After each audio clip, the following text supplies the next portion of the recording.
a Bayesian computer model analysis of Bayesian analyses. Right, thank you very much. And yes, thank you for the opportunity to speak 2 days in a row. I'm happy about that. I'm not sure if you are, but we'll see how we go. So I think most of you saw my talk yesterday. Yesterday was a more sort of standard talk where I talked about galaxy formation simulations, and if you remember, the beginning was more a general kind of sort of warning about problems when you're modeling large models in any particular science, and the problems of leaving out uncertainties, and how this can confuse you and this can make certain mistakes. Okay, now let's cut to one of those problems, input uncertainty, essentially.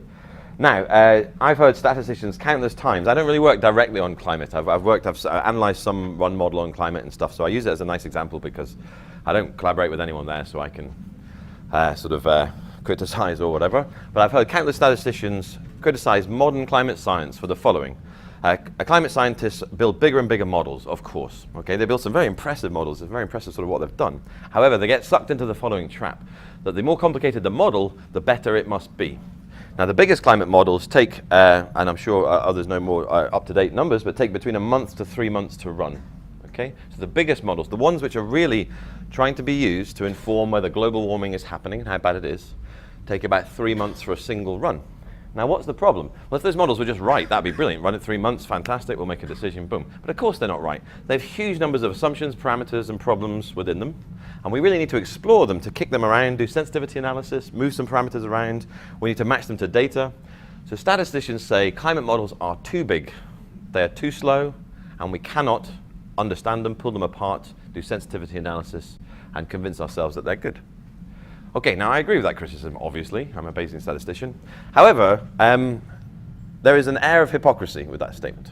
Okay, why is that? Bayesian analysis is becoming bigger and bigger. It's being used more and more due to various issues. One is the fact that we use Mcmc now. We used to not be able to calculate much in Bayesian analysis. Now we invented Mcmc, and there's a huge explosion in the 90s and in the noughties of techniques you can now do using this wonderful calculational tool.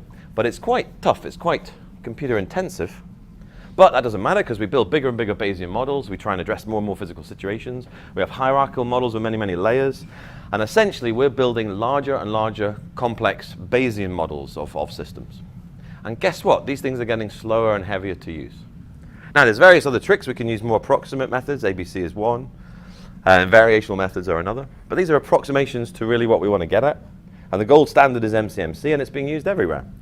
So what makes me nervous is the fact that now we see a large Mcmc analysis of an important physical science, which then goes on to inform some policy or some decision or some future scientific experiment. But that Mcmc analysis is now too big. It has the same problem that the climate model has. It takes a hell of a long time to run, and we cannot move it around or play with sensitivity analysis or explore it very easily. So to try and avoid this hypocrisy, I've been sort of thinking about this, which is applying a Bayesian computer model analysis, that's like what I did yesterday to galaxy formation simulation, to a Bayesian analysis. Okay? Now, this is somewhat self-indulgent, to be honest. In fact, someone pointed out to me that said it's the academic equivalent of playing with yourself, which I felt was slightly rude. But anyway, I'll pass it on. That's just before someone else says that today. So, however, I hope you will see that I think this is quite important, really. So, yesterday I told you Bayesian analysis is great. Today I'm saying, do we really believe any Bayesian analysis? That's what I'm going to talk about.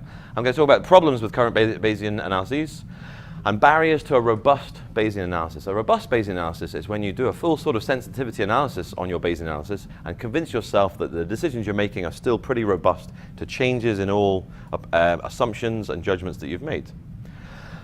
And I would say the solution to this, or a solution, which comes at it from a different direction from what people have tried in the past, is to do Bayesian emulation of a Bayesian analysis. We'll set up Bayesian analysis as a complex computer model. It is a big, heavy computation. We can fit it into the framework that I talked about yesterday that you've been learning about for much of the week. And then I'll talk about an example Bayesian analysis model. We just set up a simple toy model to kind of show this, just to help explain it. The simple toy model itself actually shows some very interesting counterintuitive behavior, which you only see through this sort of analysis. So I'll spend a bit of time talking you through this. There'll be a lot of pictures, and hopefully you'll just see this sort of intuition of why this calculation says quite counterintuitive things about posteriors and whatnot. And then I'll have a slightly more serious application towards the end, which is taking an analysis from the literature, opening it up, and criticizing it in certain ways. Okay, so do I have about 40 minutes? Is that all right? I think that's right. That was from like 30 minutes ago. Anyway, yeah, no. Okay. You've got 10 minutes left. Yeah, 40 minutes from now again, yeah. I'll say the same thing in 10 minutes.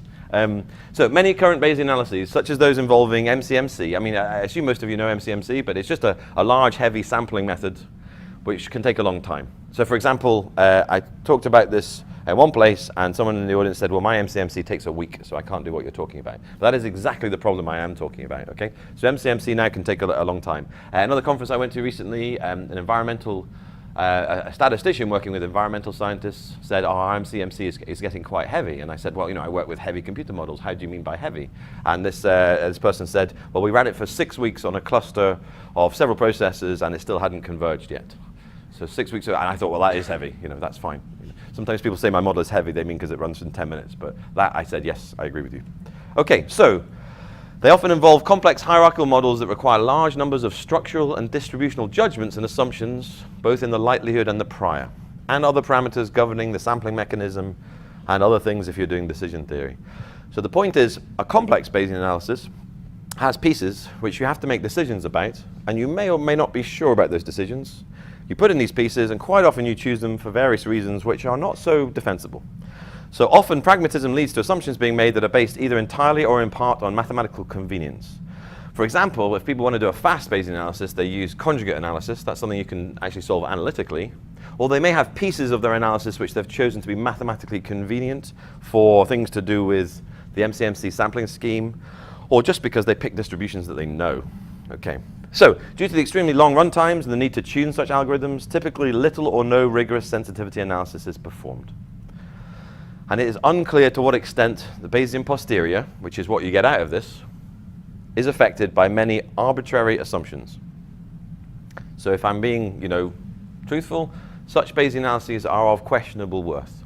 A large analysis which involves a lot of assumptions, gives one posterior and has had no sensitivity analysis, I would be as nervous about that as I would looking at one run of a climate model which predicts a certain level of global warmth. I would want to know uncertainty about that. I'd want to know sensitivity, et cetera, et cetera. So, having said this, Bayesian statisticians are aware of this, and much work has been done to address the issues of robustness and sensitivity analysis of Bayesian analyses. The problem is this, is there was some great work in the 70s, 80s, and there was a bunch of work in the 90s on robust Bayesian analysis. Just to give you a quick idea of what that is, if you want to pick a prior to do a Bayesian analysis, you have a prior times the likelihood gives you a posterior. Picking priors makes people nervous. They worry about subjectivity and whatnot. Well, how about instead of picking one prior, you can pick a class of priors. Okay, varying from a bit informed to not so informed. And you can analyze that whole class of priors going through the Bayesian analysis to get a class of posteriors. If all those posteriors tell you to do the same thing, you feel quite happy you do that thing. Okay, that's what a robust Bayesian analysis is. We're going to extend that further. People did this, however, the problem is they did it and they found that analytically you can do it in one dimension quite a bit, and then when you go to higher dimensions it becomes very tough. And in fact, when you look at any non-trivial problem, analytically you can't do anything. You can't solve Bayesian analysis very easily analytically.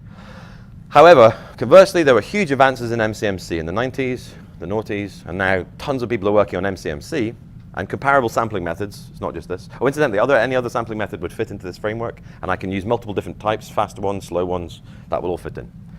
But these methods have left robust Bayesian analysis far behind. Robust Bayesian analysis has been kind of forgotten about because it's tough to do, and analytically you can do very little.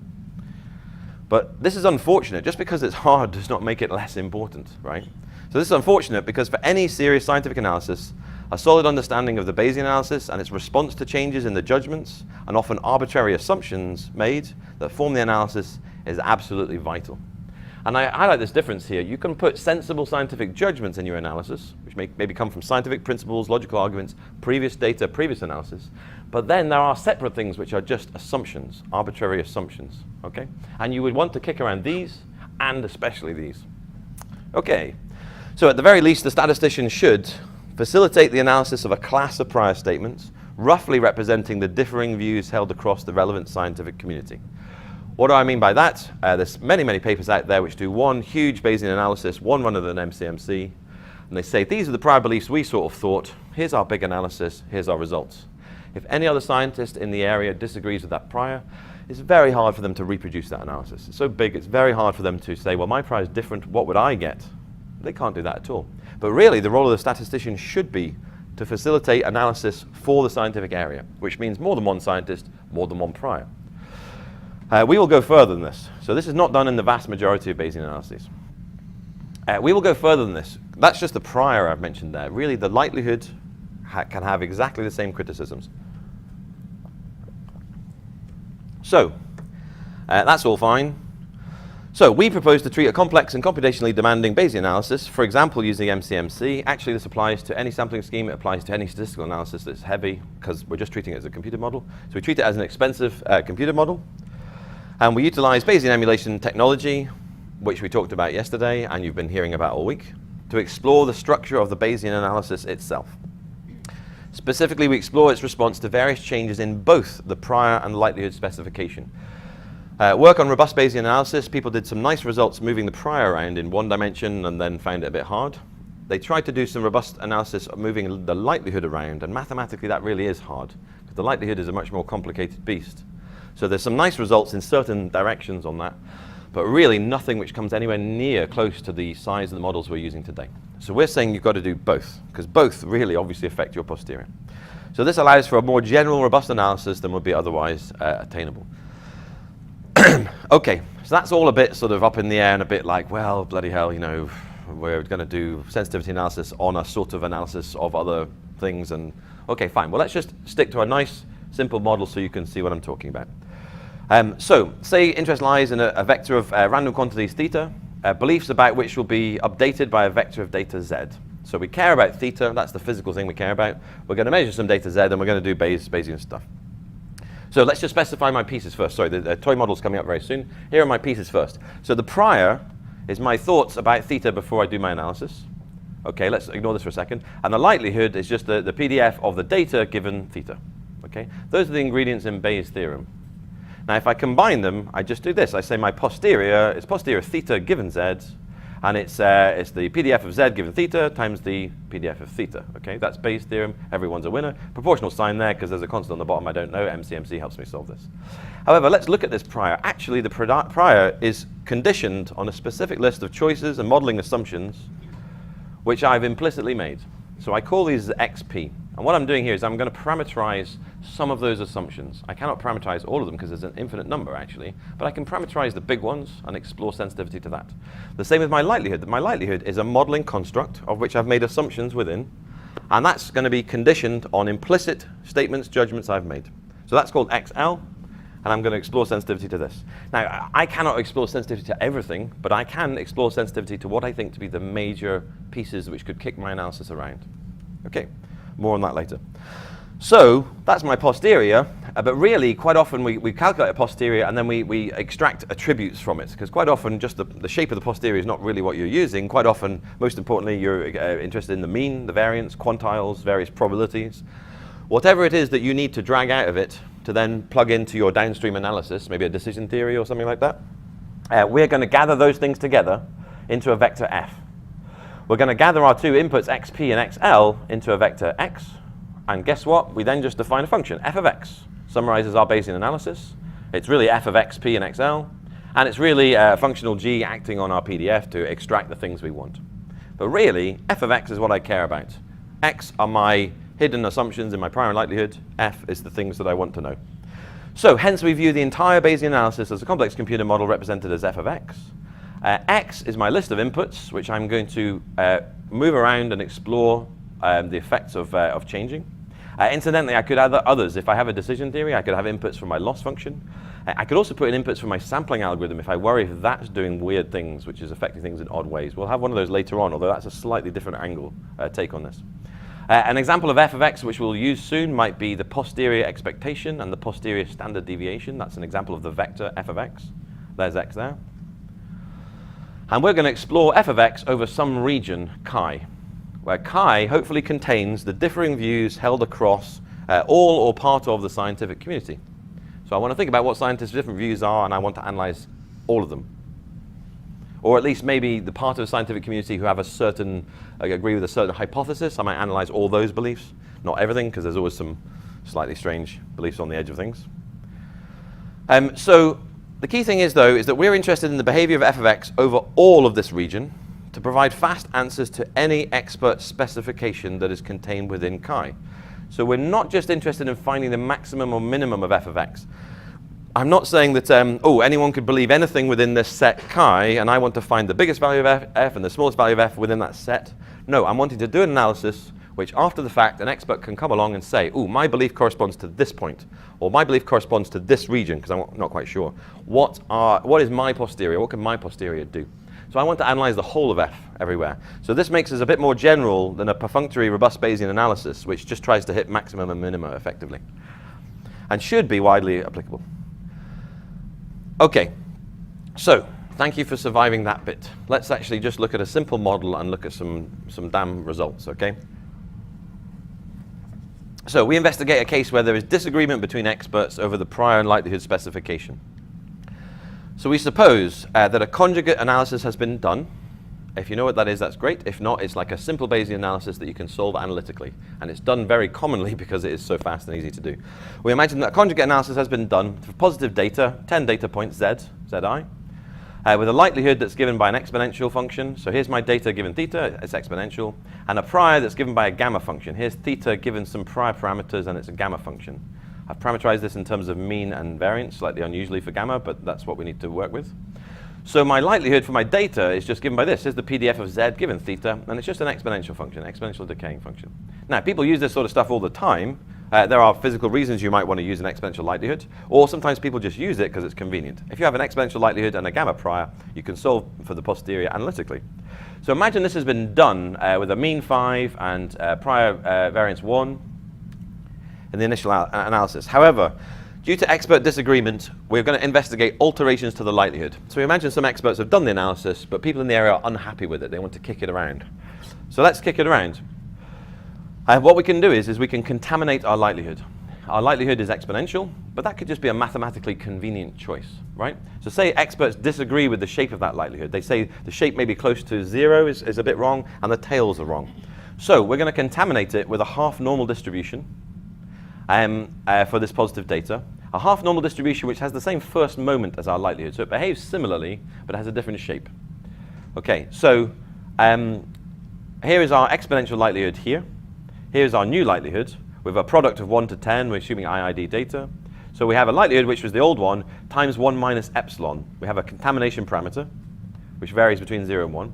And this contamination parameter, the more it goes towards 1, we shift from our old exponential likelihood to a new one, which is a half normal. That's like taking a normal distribution, cutting it in half, and you look at that shape. So this has different tails and has a different derivative close to 0.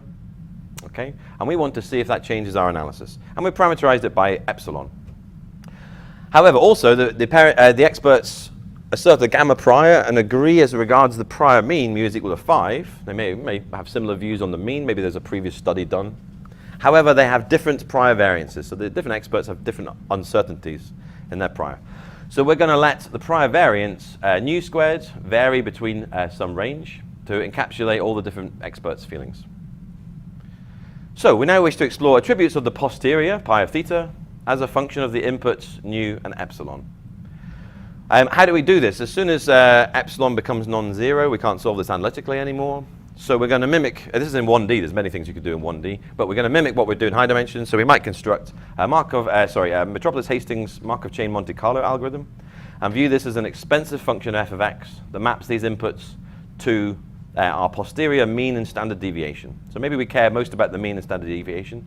So these inputs map to these outputs, everyone's a winner. As an aside, we're in a half real line, our MCMC. We use a folded normal proposal distribution. Folded normal has a nice symmetry property. You get a nice cancellation in the Metropolis-Hastings algorithm, even though it's kind of not obvious. We didn't need to do that, but why not? Okay, so let's run our MCMC algorithm. Here's us running the MCMC algorithm one time. You run MCMC, you get sort of stuff like this, mixing plots like this. You collapse this down, you get a histogram in gray. So here's our parameter theta, that's what we care about. Here's the PDF, that's the answer of a Bayesian analysis. Here we've run it and in the conjugate analysis place, that's where the experts did their analysis to start with. And that place we can solve analytically. So the blue line is the analytical solution.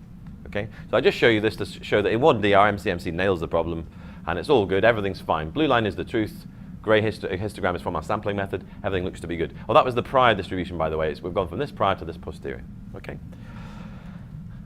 I've now got a slide on Bayesian emulation, but I think we're all kind of in tune with this now. So let's just skip through this fairly quickly. Bayesian emulation, we have a function f of x. We evaluate it at several design points xd, and we use, say, a Gaussian process emulator, which you guys have been taught about all week. So conditioned on some mean function, some correlation function, which in this case we just use squared exponential because we're not being particularly serious. Obviously, there are some better choices in certain cases. And we can use this emulator to evaluate our function quickly. So you guys have been taught about Gaussian process emulation all week. You know that it's fast, it can fill in space, and it's a really good thing to do if you're trying to explore slow functions. Okay? So I'm going to use exactly the same principles. And there's a slight subtlety here, though. An MCMC sampling algorithm is not a deterministic model, it's a stochastic model, just like the first talk today.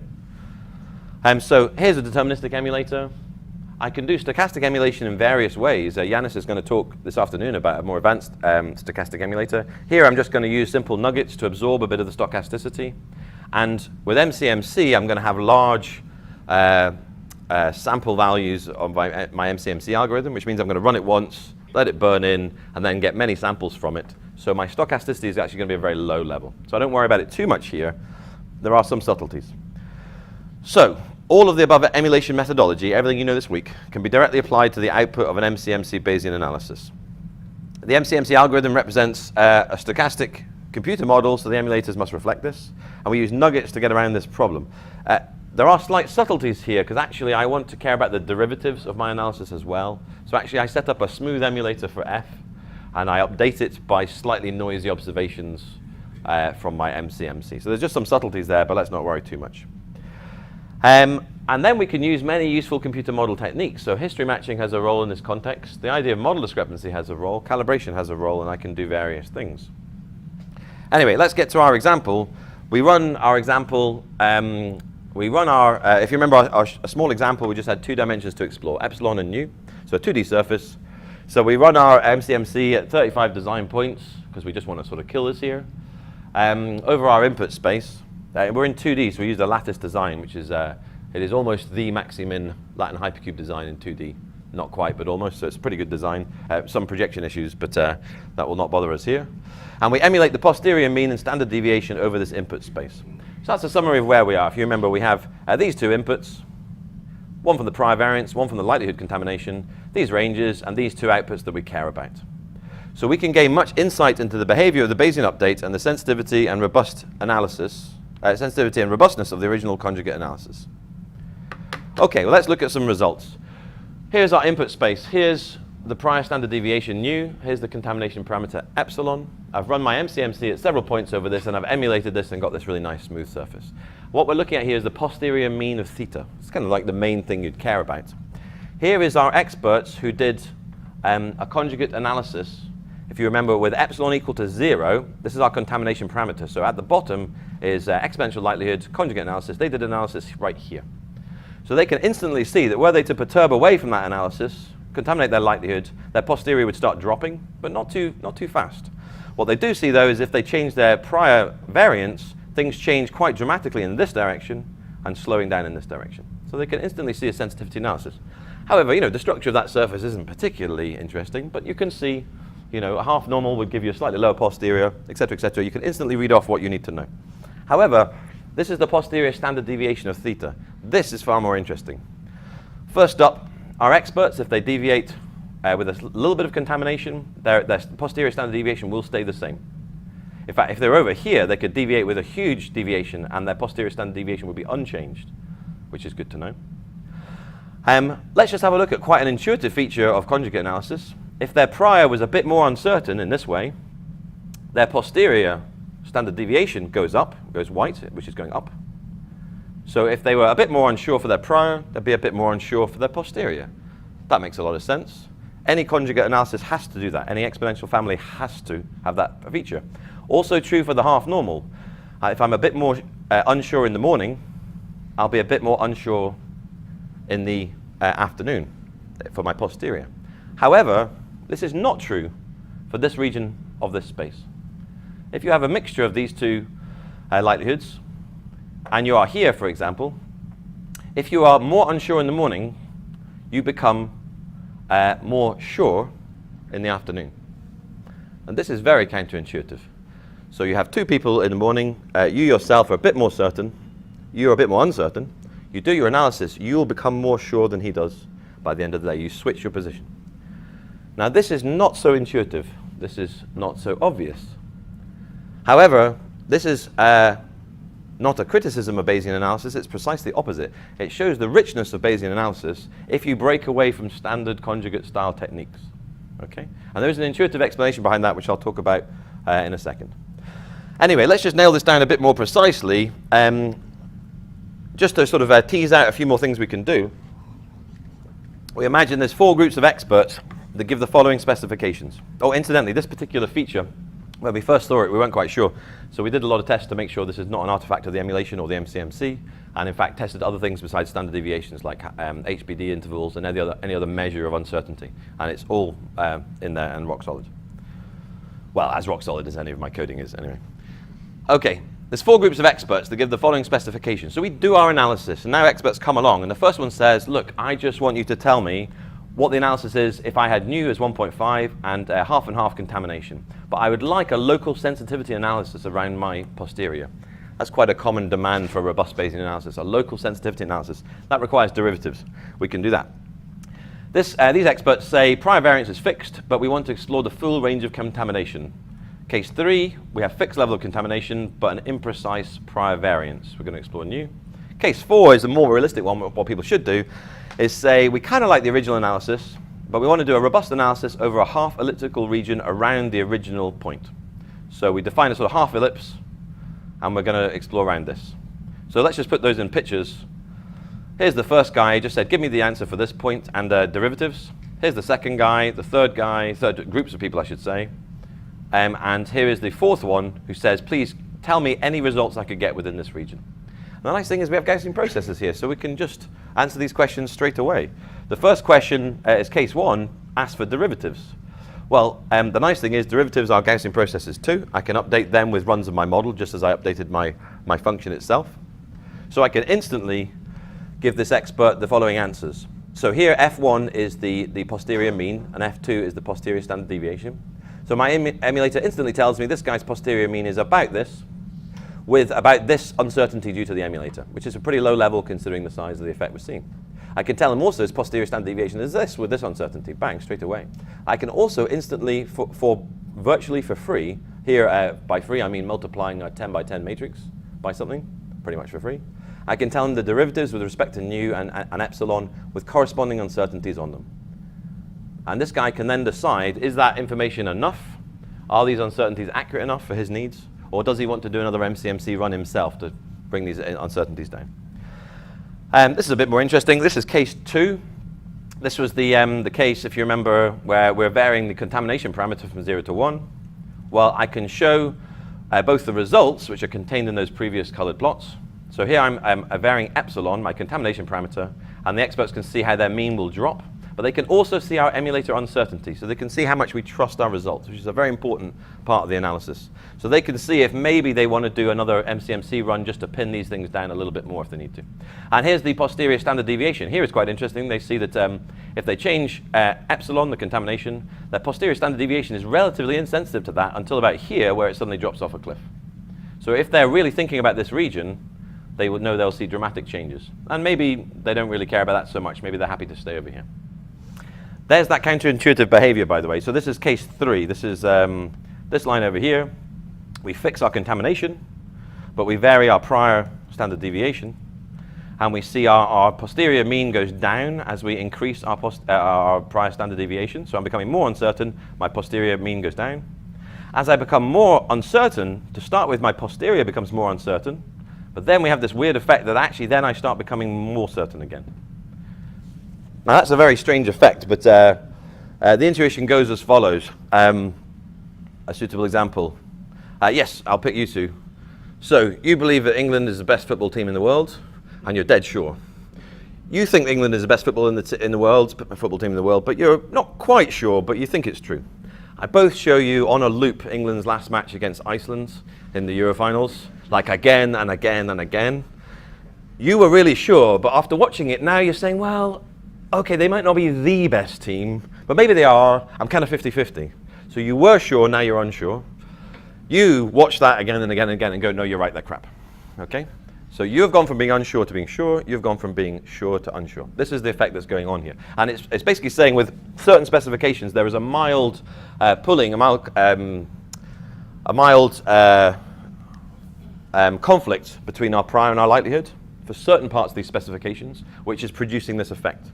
An effect it would be hard to spot without this sort of analysis. And this is for a trivial 1D model, right? So you can imagine all the complexities one might have in a fully high-dimensional Bayesian analysis with 8 of these parameters, 10, 20, etc., etc. Okay, fantastic. There's the 4 cases that we're talking about. Here's case 4. We've not really talked about it yet. This plot shows the varying results you could get in your posterior mean, given each of the different cases that we're in. So here's case number 4. That was that half ellipsoid. Well, they could have a posterior mean varying from here all the way down to here. That's what our emulator tells them. However, our emulator also says, well, I'm an emulator, I'm a little bit unsure, so this maximum I'll have a little distribution on, and this minimum I'll have a little distribution on. That's the level of uncertainty of our analysis. But really, like for case 3, an expert could look at this and really capture the main guts of their imprecision, the main sort of story behind the sensitivity analysis they want, and see that our emulator analysis provides a little bit of uncertainty, which is really probably irrelevant compared to the main story. That's the same thing for the posterior standard deviation. And then we can look at various decision rules and say, you know, maybe we need to make a decision if our posterior mean is going to be low and standard deviation also low. And we can start comparing these results and see if any of these cases are close to that sort of maybe slightly dangerous or risky decision, etc., etc. Okay, so we can really extract anything we want. Experts can decide to supplement this by doing further MCMC runs to reduce these error bars if they want to. And of course, we can design for that, etc., etc. So that's all fine. That's a toy model, really. Let's just quickly show, did we start 5 minutes late, 6 minutes late? I think probably 7. Oh, fantastic. That means I've got 8 minutes by my watch. That's good. And then I'll go over by 5. And this conversation has taken 2. So, right. We need to emulate all that. Possibly. Possibly.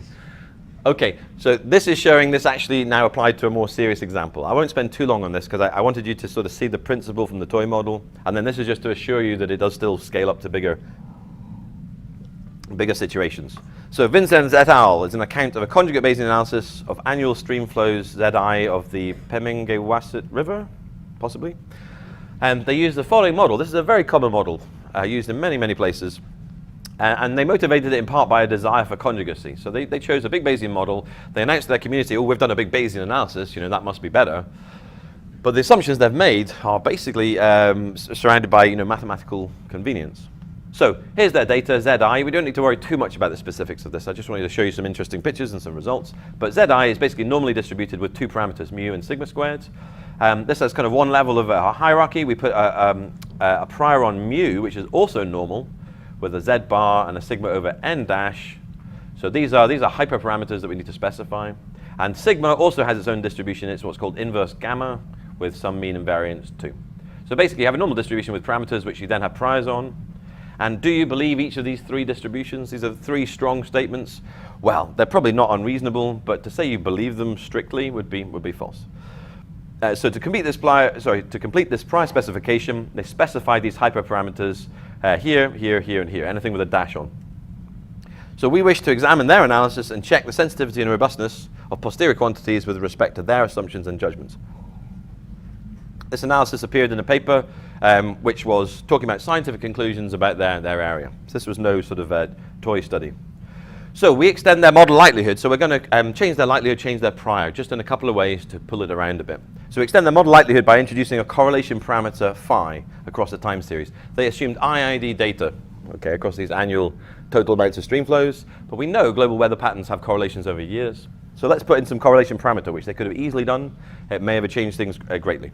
So we put in some correlation using a standard trick.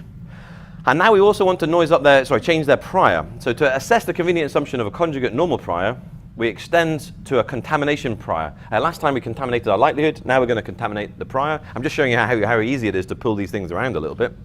So we're going to add a Cauchy component matched on quantiles Q1 and Q3, consistent with, I knew I numbered these equations for a reason, consistent with equation 14. So here's their equation for their mean, having a normal prior. Well, we're going to say now it has the same normal prior, contaminated by epsilon, and we're going to bring in an epsilon Cauchy component. Cauchy distributions don't have variances, they're not defined, so we have to match them in some other way, so we match on the quantiles. Quite a reasonable thing to do. And we'll keep the inverse gamma for sigma. So in order to complete our specification, we now need to assign values to the previous four things, and phi and epsilon. Okay. Now, we're going to use MCMC to evaluate this. We could bring in fact, I'm not going to say too much about this because it's sort of a slight tangent, but still quite useful. We're going to evaluate this stuff with an MCMC algorithm. That algorithm will have parameters itself. So I could throw these into the analysis if I want to. I need to be slightly careful how I define that. But I could throw these in because I might worry that my MCMC algorithm is not behaving perfectly. And an emulator might pick that up. So that's like a lack of convergence of your MCMC algorithm issue. So I will have these tuning parameters, which we'll throw in too, but I'm not going to go on about that because I'm really running out of time. Basically, I have a standard Metropolis Hastings MCMC algorithm with tuning. And we could put those in, we put in as a kind of demonstration. So let's just summarize our situation. We actually have 8 inputs now, 6 from the model, 2 from MCMC. We have 4 outputs of interest. What do we care about here? They care about the mean of these river flows and the standard deviation of those river flows, or let's say the variance. So we're going to look at the posterior expectation of the mean, of mu, and the variance of mu. We're also going to look at the posterior expectation of sigma squared and the variance of sigma squared. Those would be the 4 key things you'd want to know about, the 4 key things they reported on. So fantastic. What do we do? Well, we do our analysis, but now it's in 8 dimensions, so I can't show you the same colored contour plot as I did before in 2 dimensions. We need to summarize in a little bit more ways. So we do the following. Let's bring this up a bit larger. So here is a sort of marginalized demonstration of the sort of robustness or sensitivity that we have in this model. Here is one of our inputs, phi, okay? And what we have here is we have the posterior mean of mu. This is what we kind of care about. That was the first output we care about. What we do is we evaluate the model, our emulator, sorry. We emulate the model, do lots of runs. Now we did about 100 runs, I think, emulated over those. We evaluate our emulator all over this 8-dimensional box, and we collapse it down to this. This is the mean over the rest of the dimensions, conditioned on this parameter. However, that's not of so much interest here. We put it in. That's the standard sort of sensitivity analysis you get from like O'Hagan et al., that sort of stuff. However, what we're really interested in is this gray shadow, which shows the range of possible values of the posterior mean one could get conditioned on phi. Okay? So this is saying if you pick phi to be a certain value and you change those other 7 parameters that are hidden, that could move you up and down this gray interval. Okay? Now, it's a slight, it's not a full 100% interval, it's a kind of like 98% interval to give us a good clue. Hitting maximum and minimum might require a little bit more effort, but it should give us a good idea what's going on. So basically, phi goes up to here. Those other parameters could kick you around really quite substantially. If phi goes low and in fact negative, then there's not much stuff going on at all. If you're actually at 0, this is where those previous authors were at. They chose this blue dotted line, and their other selections made them to end up with the value of the blue dot. Okay? So they could have got anything within this space. If they keep phi to 0, they could have got anything within this space, and they got the blue dot. So this gives a nice intuitive answer where their solution lies. Here's a more fun graph. This should be a z-bar. This is our prior mean for the data, and here's our posterior mean for the data. So that's what you think in the morning for the mean river flow. This is what you think in the afternoon for the mean river flow. Around here, things are doing sensible things. I have a higher prior value in the morning. I think a higher higher posterior value in the afternoon. Fantastic. Vice versa. However, if I pull my prior to quite far regions away, and we are exploring quite a large range here, things start going a bit more mental. Okay? I start getting into regions where I pull my prior even higher, and many of my solutions will start going down again. Now, why is that? That seems very, very strange. Well, why is that? What we're saying is our prior is now becoming quite wrong, and in our prior, we're preferring that. Our prior isn't wrong anymore, actually, but we're preferring the Cauchy component of the prior to the normal component of the prior. The Cauchy component is allowing us to be quite wrong with our prior. So giving us the option to being a bit like, I think my mean is this, but actually I could be a bit off. So this is the region where we are being a bit off, but we've built that into our model, and that's kind of like a good thing, because the experts could be wrong. Okay, so anyway, you see all the sort of structures we see. Here's a bit more of a straightforward one. There's phi. This is the posterior standard deviation. That's a very nice story. The higher phi is, the more uncertain you are. You've got more correlated data. It's like there's less information in the data, so the more unsure you are. This is the posterior standard deviation. Fine, fine, fine. And another one, this is the posterior mean of sigma squared. That's how much variance there will be in these river flows as a function of your prior mean. Higher your prior, well, you get a lot of possibilities. So we can look at bivariate projections. I'm almost done here, actually. We can look at bivariate plots of the same thing. I can take that red line, for example, and look at it in 2 dimensions. And you can see some of these, this sort of behavior we saw here, this sort of snaky behavior here. We can see this in this plot here. We can see actually it's mainly driven by high phi analyses. And when phi is low or negative, these things flatten out. So we can get a feel for which region of the space we're in. Oh, incidentally, you can look at the analysis these guys have done, this blue dot, and you can basically ask yourself whether you think their analysis is reasonable or is robust or is sensible. I mean, they could have got results over here or maybe over here or definitely up to here. Okay, so we can basically look at all these plots. I think I'm running out of time, but anyway, you can see all the patterns. We can see where they are, whether they are in a sort of stable part of space or not. And we can look at all these outputs projected in any 2-dimensional input space. Okay, conclusions. So we would assert that, again, if you're just playing around, I wouldn't insist that you do something like this. However, if you're doing an important analysis that really matters, well, we would assert that every important Bayesian analysis should perform an emulation-based robust analysis of this kind. Traditional robust Bayesian analysis struggle as it attempts to solve these problems analytically. Our analysis, however, are just coming at it purely from a numerical approach. Let's do runs of the model, let's emulate, and let's do it that way. So it should be able to answer many questions which are hard to approach in any other way. Or you could imagine comparable versions, but they would follow this sort of framework. So it provides fast answers to experts after the fact. Our goal is we do the analysis, and experts can come along and give us specifications that we can answer straight away. And it can guide further MCMC evaluations if necessary. And this opens up multiple future research directions, possibly. So model discrepancy. What does model discrepancy mean in this context? I could talk a lot about that, but I'll just say this model is still approximate. I only kicked around certain judgments. There are others that I've not been able to kick around. So this is an approximate analysis close to the one I would like to do if I had infinite time and infinite energy. So model discrepancy would come in to represent the difference between what I have done here today and what I would really like to do. So model discrepancy, you can apply it to Bayesians as well. So if a statistician says to you, you haven't used any model discrepancy, you can say the same thing right back to them. Don't blame me if they get violent or something, anyway. History matching, we can search the space to find decisions of interest. If you have a key decision, we can use history matching, just as I talked about yesterday, or in fact many of the design criteria we talked about today, to zoom in on interesting decision parts of the space. And emulation development. Really, I've done this in a very vanilla way, deliberately, so you can just see the process. But actually, we know a lot about Bayesian updates and structures. So we don't need to use uninformed emulators, Gaussian process emulators. We could have Gaussian processes which have some structures built in that we know to be true about a Bayesian update. That's work we are currently developing. And if you're going to run your MCMC several times, the nice thing is I run my MCMC like 34 times. MCMC is, in certain ways, quite hard to parallelize properly. Well, I'm just saying run 34 at the same time, right? So actually, if you have an MCMC algorithm and a few processors spare, it doesn't really increase your wall clock time much. But more importantly than that, you could imagine running your MCMC a little bit more efficiently. If you run it and it's converged to this point, the neighboring point can probably just be run from the previous point's previous chain's endpoint, for example. You don't need to burn in the second point so much. Okay, there's some papers which are relevant. Thank you very much for listening to me.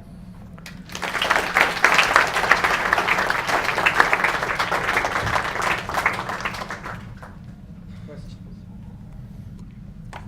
So I was going to start because you're giving me a bit of a headache because in some sense, if I were doing this, setting it up, and I could parameterize these different assumptions, then I would feel, shouldn't I just be doing a Bayesian analysis over the model? And so yes, so one could. However, so we could take our analysis, and again, after the fact, we could embed it within a larger analysis if you want to. So we could put a prior over this space that I'm talking about, and that would be putting another level on the hierarchy. However, you've got to ask yourself the question, is that really what you want to do? Do you actually have no feeling about this space of analyses? Let's just get back to the 2D one. do you really feel that you have no real feeling about the space of analyses, and you want to put a prior on one higher level up, and you want to put a prior on that and just do a full Bayesian analysis at that level, you are perfectly entitled to do that if that's what you think. However, I can then say to you, have you thought about kicking around the parameters of that prior? And that prior you've used, again, I can have the same argument and open up a new space. But then I would then say, but that's, so you should be developing a Markov chain Monte Carlo sampler or whatever your favorite sampler is that encodes this information internally. And then at the end, is that not one way of viewing what you're doing? I would say, so first of all, this problem occurs a lot, right? This idea of let's just push it up to another level. Okay, so the question then is, if I run an MCMC at that level, is it very good at exploring this whole space equally? And I'd say probably not. An MCMC at that level will then start to focus in on the part of this space which is more likely given the data. Okay, MCMC on that level will not be exploring this whole space equally.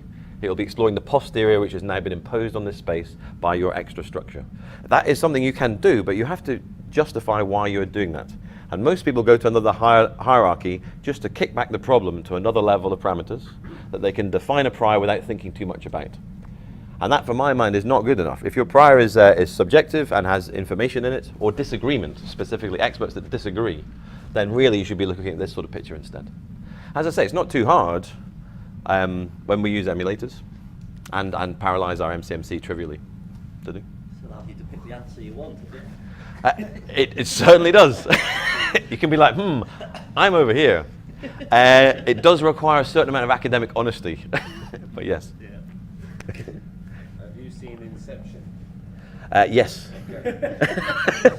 Yeah, we haven't gone to 4 levels yet. I think that would be the. Go deeper. You got to go deeper. That's right. Yeah. I haven't thought about that. Yeah. Thank you. No questions. So I mean, because another thought in my head was, what if you chose the thing you wanted to explore as your result from your sampler was your estimate of the marginal likelihood, perhaps doing thermodynamic integration. Then you get back to, oh, well actually now I'm estimating the marginal likelihood, and then I can do Bayesian quadrature on my new model in order to estimate my overall. So there's just these weird sort of things where if you make certain choices within these frameworks, you start collapsing down to other things that people try. Sure. I think is why it's good that we discuss all these sort of ideas. Well, that's it. I mean, it links to a lot of different things, and I guess I am in no means insisting that this is what people do. Yeah. However, what I'm saying is if there are disagreements between experts, on a purely pragmatic level, a Bayesian analysis of a heavy model should facilitate the analyses that each expert wants to do, just on a pragmatic level. Experts have different beliefs, we should have different analyses, or at least different answers. However, if you're in a scientific community which is all of one mind, then you only need one Bayesian analysis, everyone's a winner. But really, that's not so much the case. Aside from that, even if you do one analysis, you want to kick around the robustness and sensitivity to see if it changes much. So in that case, then that does open up this sort of question. And I think another very interesting aspect, though, in terms of what a machine learner would think versus what a statistician, is your focus on the parameters themselves. Because in machine learning, most of the time we don't care. Right, yes. Like, who cares what the parameter is? But actually, most in stats, a lot of the time, you're specifying the parameter. Quite often. It's the key result of the analysis. Yes, That's it. a little bit dangerous in Bayesian analysis, actually, because. Well, yes, I mean, you're absolutely right. It depends what it is embedded in. So a lot of people have asked questions about, when do I stop? How do I know I've done enough? Have I included enough uncertainties? These are all answered by what is the downstream decision you're trying to make. So quite often, we might have analysis where the parameters have physical meaning. So this is the mean value of water coming through rivers in this US river per year. It's quite physical, okay? So knowing about that is of interest to the scientist. That's the end goal. Quite often, really, your analysis feeds into a decision theory problem. So then, it's not so much the parameters themselves or the posterior itself, but the features of it which inform your decision. And that's what you really want to understand. Now, you could, in that case, wrap all this up and go straight to the decision and emulate the decision. Okay, that might be what you want to do. So in which case, this graph may split up into a red region here which says you do A and a blue region here which says you do B. However, even at that point, you'd want to understand what changes have subtly made you do A or B. So you'd still want to unwrap it. And this helps you kind of understand the features of the calculation. Well, incidentally, I mean, people have done some slightly smarter things in terms of running MCMC. Like you can run a broader MCMC which can give you reasonable sampling of a small class of priors. So you can run one MCMC which covers a few priors, like a line of priors. So you can do, instead of one point in the space, you could do kind of like a short line essentially. But running a whole MCMC to cover that space is not so trivial, essentially. To include the decisions that you were just talking about, so you're just including another alpha, right? You're modeling with your emulator, which if your decision based on your summary statistics is cheap to compute, then you almost get it for free again. Exactly. Quite a lot of decisions. That's right. Exactly. Quite a lot of decisions are based on posterior mean and variance. That's quite standard sort of so anything linear, effectively. So that's quite nice. Or maybe other quantiles or probabilities of your posterior.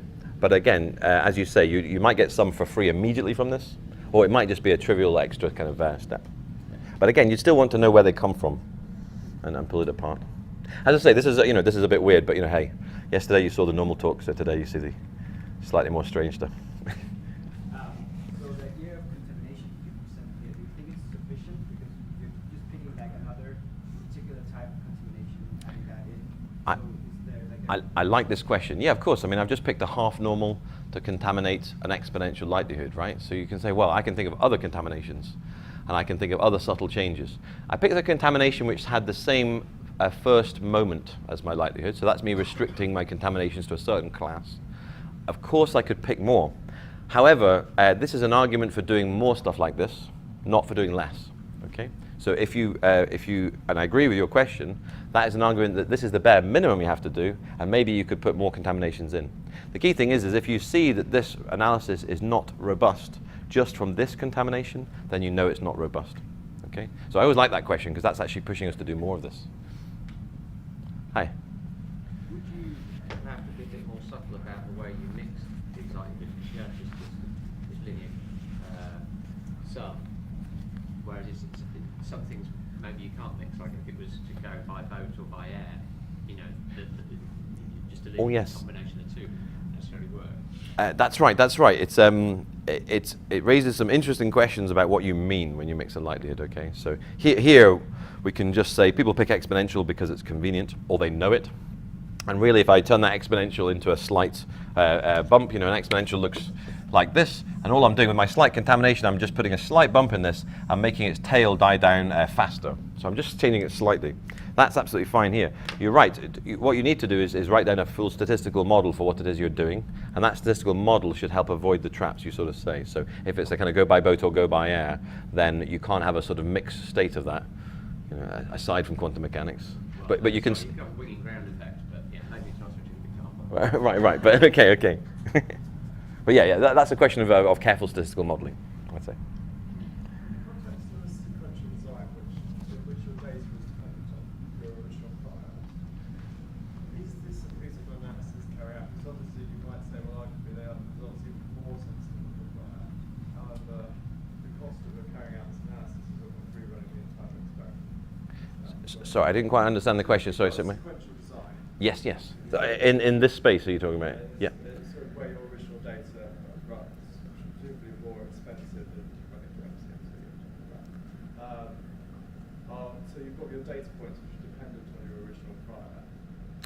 Oh, right. I see. If you gathered your data depending upon your. You should have even more influence on your final posterior. Right. You're taking it a step back. Oh, I like it. Yes. So you're saying if I've designed my experiment based on my original prior. Of essentially rerunning the entire, because you're going to have to rerun parts of your experiment again in order to carry out this sort of sensitivity analysis. Right. Or is there some nice easy? Well, that's a good thing. I think, provided the experiment has not been set up in a particular way, and please correct me if I'm wrong here, but I can appeal to the likelihood principle and just say data has been gathered in a particular form. If I trust my likelihood for that data, then I can reanalyze this in any which way. I mean, that's the Bayesian principle that if I set up my likelihood, I believe my likelihood. Even if I've chosen to gather the data in a certain way, my likelihood should reflect that, in which case I am safe. You're right, there are subtleties there, but I don't think it's a wall which stops you. From a frequentist point of view, that is a problem, right? Because that things do break some of the frequentist paradigm. I'd be very happy to talk about that more. That's a cool question, but I think you have a way through that here. Okay, I think we should probably stop this. Sorry, yes, okay. No, it's my question. So just thank Ian again.